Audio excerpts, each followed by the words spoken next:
Biologicamente, o homem de hoje se parece muito com aquele de 150 mil anos.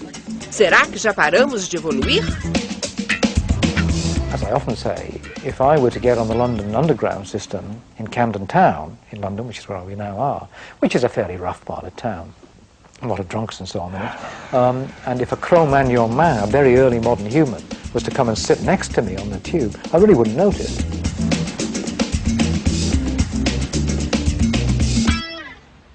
O geneticista Steve Jones, autor de livros premiados como A Linguagem dos Genes, duvida da ideia linear de evolução, onde o amanhã sempre será melhor do que o ontem. Para ele, a balança da humanidade pende mais para o homem bruto, o das cavernas, do que para a beleza perfeita de um Davi de Michelangelo.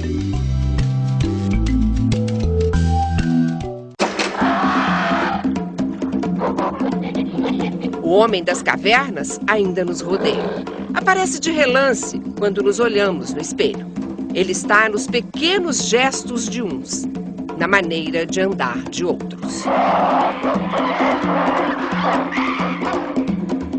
Mas uma diferença nos coloca 2 passos à frente dele: o cérebro desenvolvido. The thing which is perhaps most surprising about human evolution, modern human evolution, is that it hasn't really started. It hasn't really happened at all.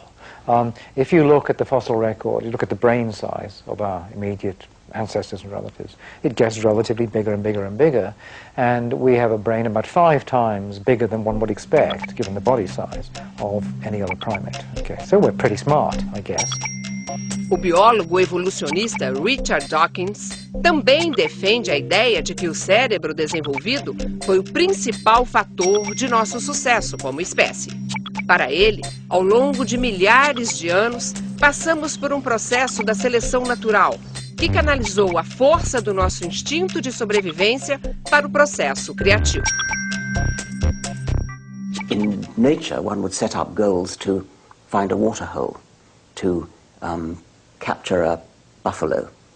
And the mechanism that our brains possess for setting up a goal of that sort, and that which was built into us by the ultimate natural selection goal of propagating genes, that mechanism of setting up goals to do things like catch buffaloes is now still in our brains, but it's been diverted into other goals, such as finishing a book, writing a symphony, or marrying a particular person.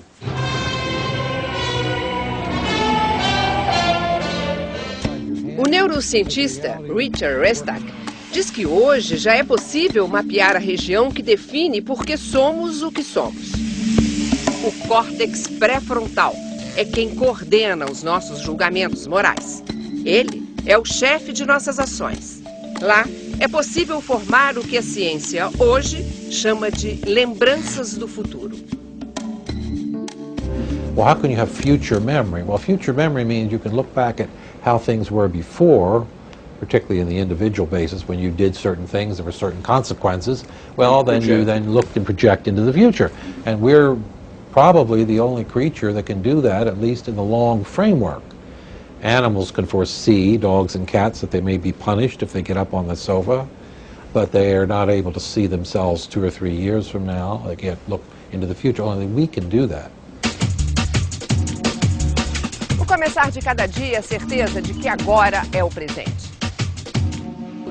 Que iniciaremos mais uma jornada, como ontem, anteontem, munidos de nossas necessidades, nossos conhecimentos e nossa consciência. Mas o cérebro nos permite mais, nos impulsiona, nos introduz na autoconsciência, nos coloca no lugar do outro, enxergando além do que vivemos agora. Podemos imaginar o amanhã e até nos transportar para a hora da nossa morte. No mundo pós-Darwin, a cultura adquiriu um caráter darwiniano. Age sobre a própria vida. O homem se tornou um fator de seleção de outras espécies. A cultura se incorporou ao ambiente e exerce pressões transformadoras. Vivemos em megacidades, criamos indústrias mudamos rios de lugar. Há 40 anos, tivemos a ousadia de até pisar fora do planeta. It's one small step for man, one giant leap for mankind.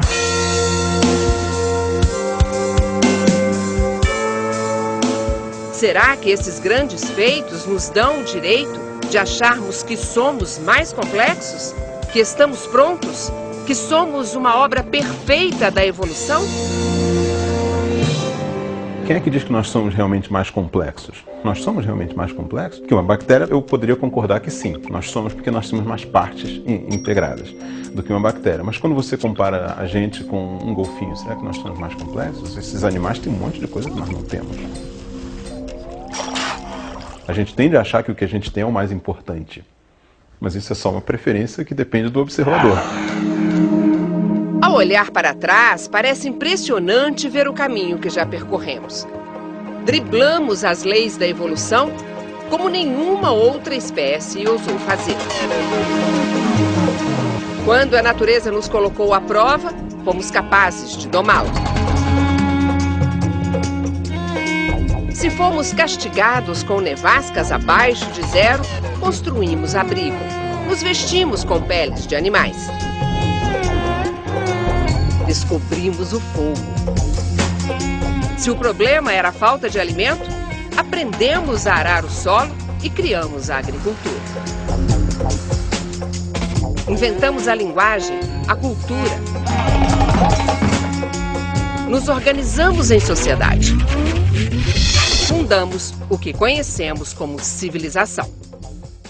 Hoje em dia, eu diria que a evolução cultural é muito mais importante do que a evolução biológica para a espécie humana, para nós.